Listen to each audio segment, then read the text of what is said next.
Hey, how's it going? It's Robin Smith, and it's time for the Robin Smith Show for Monday, February 23rd, 2026. How are you all doing? Did you catch the U.S.-Canada hockey game?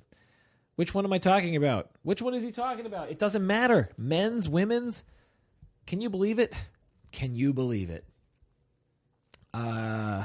Welcome to the show. No guest today. Go back and check out the episode with Bob Falconer. That's a goodie. I'm sounding a little nasally. I think I got one of my girls gave me one of their bugs. I've been able to be healthy this whole season. And I told my wife, I was like, I feel like I'm not actually succumbing to the germs or the illness or whatever. But the battle is happening. You know, it's like, in Lord of the Rings, the Two Towers, like the orcs, the hordes are there, you know, but they haven't breached the keep. So I just keep, trying to get good sleep and eating oranges and, taking a time off of substances is not bad also. You know, it's Lent. We're in Lent now. So, yeah, there's that too. Okay, back to hockey. So, Wow. I can't talk about it for the whole show, but there's a lot to say. Congratulations to Team USA for kicking Canada's ass. Twofold, two times. So it's great that the women's team won. They were dominating. I mean, you watch the women's team this tournament, this Winter Olympics, people were asking, is this the best women's U.S. team ever? There's certainly an argument that it is. And how about the goaltending? I mean, I think they set a record for not having been scored on. What was I don't know I'm not going to look it up right now, but it was however many minutes of continuous play, game after game, shutout after shutout. It was like just utter domination. And God, you got to love the gold medal game and going into overtime. I every time I'm watching Olympics, because I have two daughters, every time I'm watching Olympics, they're always like, when I put on any kind of a men's sport, they're just like, ugh, they have no tolerance for it. But so I was watching it. They were asleep, and I'm like, okay, I'll have to pull it up for them. They have also very little tolerance to just watch sports, because they're little. So I put it into, it was overtime, and 2 minutes into overtime, I'm like, girls, watch, check this out, And then once they appreciated what was happening, and they saw that U.S. women's team got the gold, and then they wanted to, I said, okay, and then they're going to do the medal ceremony. And you know what kids do? Like they give the bronze medal. I'm like, hey, they're getting the gold medal. It's like, that's not gold, that's bronze. I think it was Switzerland, was it, for women's hockey that got the bronze, and then Canada got silver. And then the U.S. got the gold. In the men's, it was the Finns got bronze. I didn't even watch the bronze medal game. I totally forgot to. It was hard enough to keep up with watching the semis. And so, okay, I got to talk about this men's game. I mean, the fact that this has been 46 years. I hadn't even been born. The Miracle on Ice happened in 1980 against the Soviet Union. And again, that was a round robin style. So it was like they won, but then they didn't get the gold until later, until the tournament finished. That's my understanding anyway. I still need to watch that Kurt Russell. Is it on Disney Plus? There's some movie, The Miracle. I need to watch that. I still haven't seen it. Now's a better time than any. But yeah, so 46 years. We hadn't won a gold medal since 1980 in Lake Placid. And then before that was 1960. So it took us 20 years for the U.S. to medal again. And then it took us 46 years. So we finally did it. Congratulations. Jack Hughes, of course, got the golden goal. Goaltenders, I was just talking about the women's goaltender. the goaltenders, they get love, but they're not they don't get the glory as like the hero that strikes, and the gold medal goal is called a thing, right? Connor Hellebuck, he's there's no way the U.S. would have gotten a gold without him, and I know people don't deny that. People are not saying anything other than that, but all the attention goes to Jack Hughes, and I'm just thinking. Yeah, when I saw some of, I think, Team USA's Instagram photo, like the gold medal, marketing images after the game, it's Hellebuck's face at the top. Like when you have a movie poster, it's like it's Darth Vader for Return of the Jedi or whatever. It's like Connor Hellebuck's at the top. Yeah, he was an absolute beast. And how about that save? Oh my God, that stick save. I don't even remember who it was on, but they showed like afterwards, like that kind of a bird's eye view, aerial view of the stick save. It was just unreal. And like, that's the one that gets printed and mounted over the fireplace mantle. That saved the game. And then of course, by the way, I really wanted to, all this is a little foggy for me now. I really wanted to get on Mike yesterday when it was still fresh. I mean, watching that game. And I haven't been able to watch Caps hockey, so I've been pining for ice hockey. And I was just, my heart was racing. It was these overtime. Okay, let me step back. Brian Boucher was talking about, he's the guy who's reporting for NBC. He's between the glass, between the benches, and talking about what it's like on the ice and saying, this is I've never seen hockey like this. This is absolutely the best hockey. These two squads, the fastest, it's just like every single line, it's like the NBA Dream Team, right? It's just insane talent. And it's the first period, right? So, yeah, it's just insane to watch. But watching it through the game, and as they get as they get tired, the overtime tension, and what was it? Who was the guy? I don't remember his name. He missed the net for Canada. Not Connor McDavid. I can't think of his name. But there were so many close calls, and so it's like those moments are. Just, I mean, when you're rooting for your team in the playoffs, it's an intense thing. But there's something about the international play and the fact that it's been 46 years. There's something about that that's just like, oh my God. I hadn't cheered that loud in a long time when Jack Hughes scored,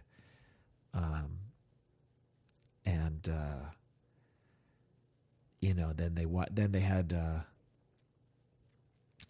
Johnny Gaudreau's jersey out for the the celebration and the pictures and stuff, and they get his kids out there. For people who don't know, Johnny Gaudreau was killed. I think he was like on his bicycle at his sister's wedding or something. He got killed a couple of years ago. So they honored him, last year at the Four Nations Face-Off as well. And his parents, the Gaudreau family, was there in the stands. And you got to imagine what's that like to watch, his peers like winning the gold medal. The parents are like, if our son hadn't died tragically, he'd be on this team. He'd be awarded the gold medal. It's just really emotional. Yeah, and then the post came.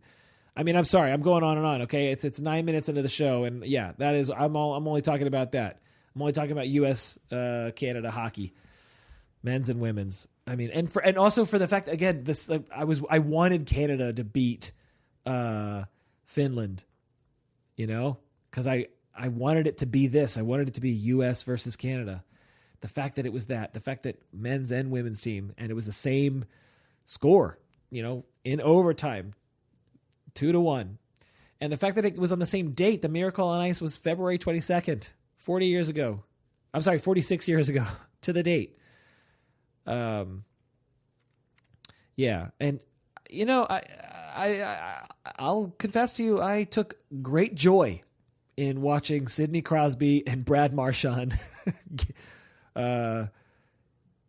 holding in tears of sadness while they're getting the silver medal awarded to them. Crosby had his glory in 2010. He got the gold medal goal. He was the glorious hero in 2010. So the fact that he couldn't even play, yesterday, it's like it's not your, you don't even get to be on the menu for being, the hero for this game. You've already had your turn. Let someone else do it. Maybe and Connor McDavid was the hero in the Four Nations face-off.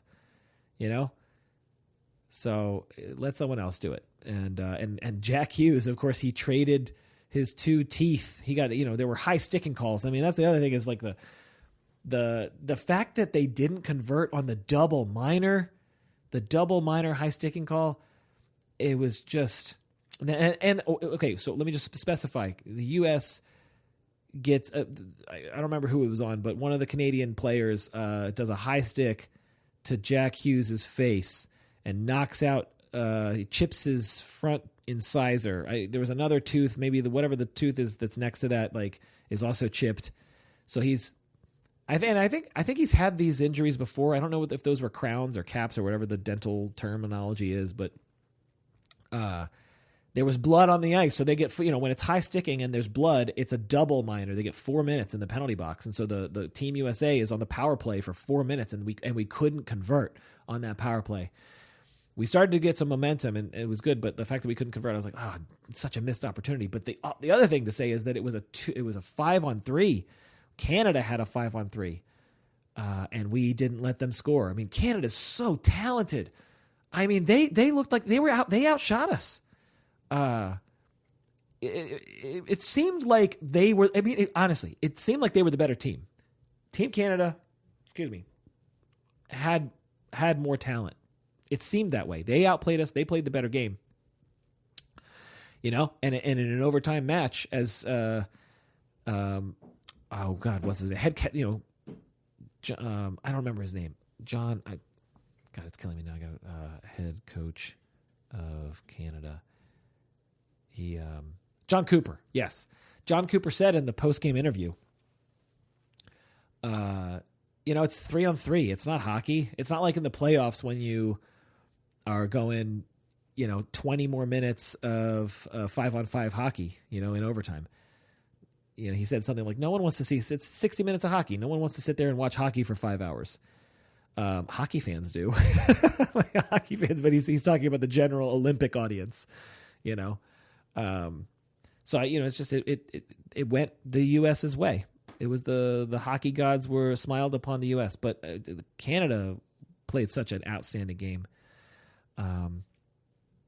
Jordan Binnington, I feel for him. It sucks when you're the goaltender and you let in the goal and then you lose, and it's like, but there were again, every single individual player, it takes every single player to win or lose. It's the whole thing. Anyway, what Mike Sullivan was saying in the post-game press conference with the Team US, I'm sorry, not him. It wasn't Sullivan. It was you could watch that, and they had they were celebrating, right?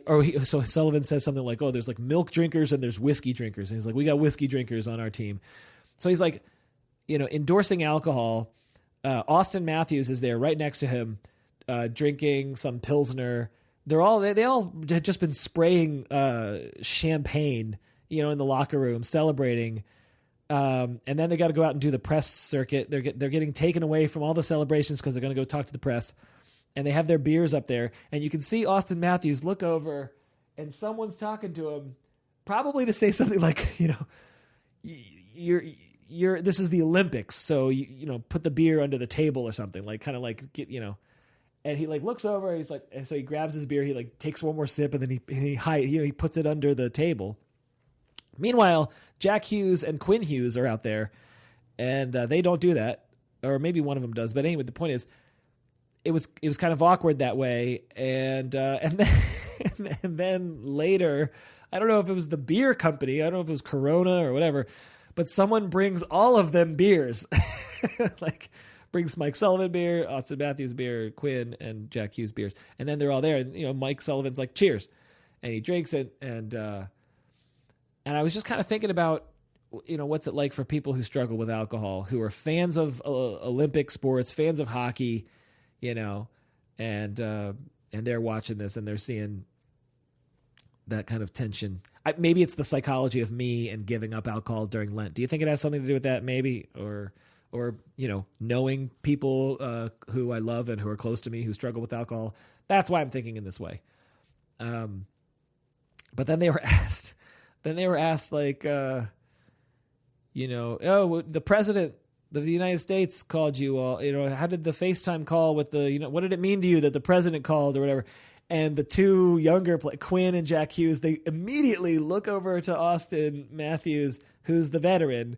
Like, you take this, you answer, and he looks to them, and he just laughs. He starts laughing like it was kind of awkward. Like, oh, what are you supposed to say? I'm sure in their mind they're like, yeah, we know Trump doesn't care about hockey. Trump has some advisor who's like, sir, the U.S. won the gold medal. Would you like to call them and congratulate them? I don't know. I mean, I'm jumping to conclusions, but anyway, utter euphoria. I'm so happy for the U.S. and also part of me was disappointed that, the Four Nations face-off, for hockey fans, if you remember, there were 9 minutes of fighting in the first, or was it 6 minutes of fighting in the first 9 seconds? Something like it was a lot of fighting in the beginning. And I was like, okay, it's U.S. Canada. Like, will that happen again? This is Olympics, so I guess not. You're not allowed to. I guess if you fight, you could get ejected. I think there's some rule that says like, well, if someone instigates, you're allowed to retaliate. You won't necessarily get ejected from the game. I don't know what the fuck I'm talking about. So don't listen to me. He says while he talks to his audience on a podcast, don't listen to me. All right, that's enough hockey talk. Okay, congratulations. Way to go, Team USA. Too bad, so sad. Sorry, you'll get it next time, Canada. Canada, you've dominated for decades, okay? This is your national sport. I was telling my girls, I was like, yeah, they're humiliated right now. This is their national sport. They don't want to get us, they don't want the silver medal. You know what I mean? Congratulations to Norway. They had the most gold medals, the most medals in general for the Olympics.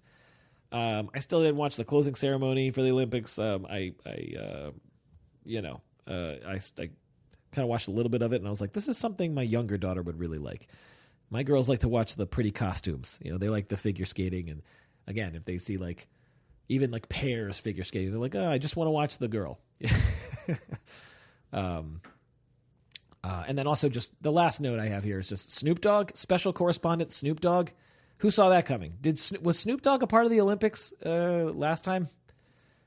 I don't know. It was yeah. It was there's nothing wrong with it. I just didn't I just was surprised to see the DOGG hanging out. Okay. All right. What else is there to talk about here? I guess the State of the Union's coming up. That's a thing that's happening on Tuesday. It's Monday now, so I guess that's tomorrow or whenever you're listening to this. Bill Maher had a good thing on. He made a good point on his show about the State of the Union being outdated, or like George Washington, like the State of the Union in its original form was, I don't know, it was like a 2-paragraph memo or whatever. And it wasn't a whole thing. It wasn't a speech. It wasn't, announcing like, welcome King, come and let's touch it. Anyway, Bill Maher does a really good thing on it. And I think you should watch that if you're interested.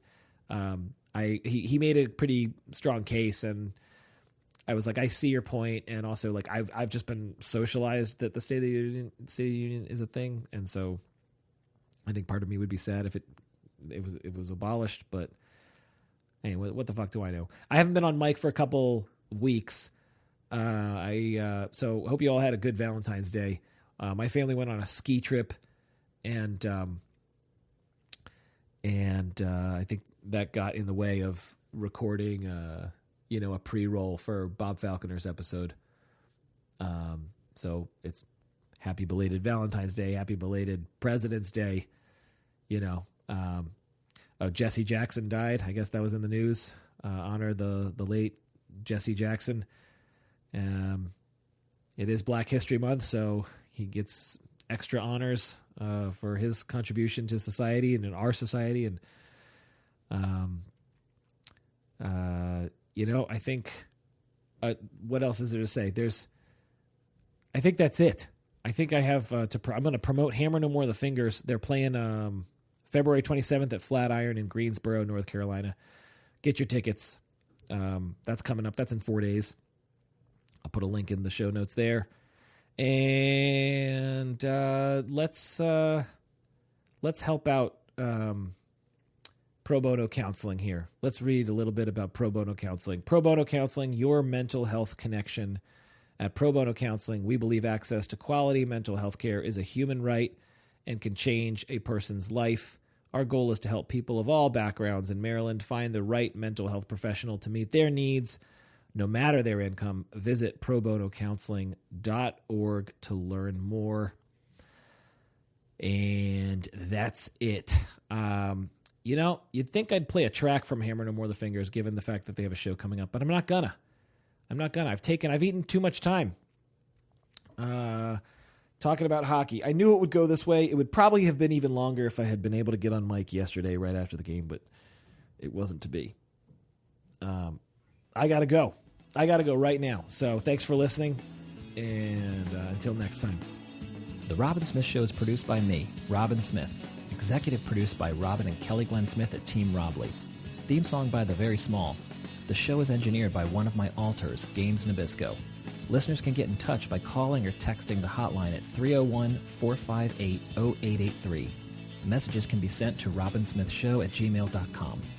Don't forget to follow the show on Instagram, Facebook, and YouTube. Disclaimer: this podcast is for general information purposes only and does not constitute the practice of medicine, psychotherapy, or other professional healthcare services, including the giving of medical advice. Note: no therapist-patient relationship is formed. The use of this information is at the listener's own risk. The content of this podcast is not intended to be a substitute for professional medical advice, diagnoses, or treatment. Listeners should not disregard or delay in obtaining medical advice for any medical condition they have and should seek the assistance of their healthcare professionals for any such conditions.